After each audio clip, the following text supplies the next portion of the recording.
Hello and welcome back. I'm George Eliason. Now, we've been hearing for months and months and months how Russia is going to deploy chemical weapons on Ukrainian soldiers in Ukrainian cities. But the problem with this, I've pointed out and many others have too, is that Russia was certified clear of chemical weapons years ago. They simply don't have the weapons. There's no way for them to use them in Ukraine.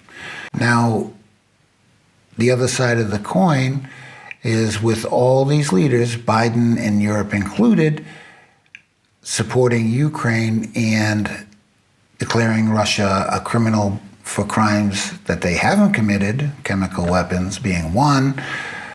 Ukraine blew up a tanker of nitrogen on May 31st at Severodonetsk to stop the Russian advance.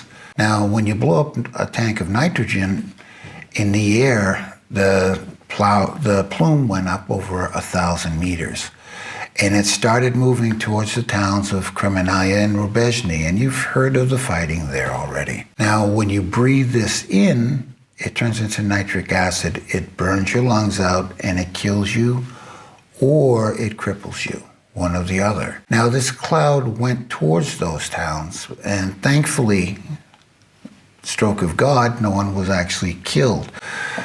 But this is the seventh time that Ukraine has used weapons like this. They've turned chemicals, plants, and chemical tankers into chemical weapons. This is going on in Ukraine. The first time this year, and they've done it over the last 8 years too, was in Donetsk, where they tried to blow up a chemical tank at a chlorine tank at a chemical plant. Now that could have killed thousands had they been successful. How many times does Ukraine get away with trying these things? This is the second time within the same area that they lit this plume off. This went to what was the day before Ukrainian towns and Ukrainian people. Now, does Zelensky only care about people that are directly under his control?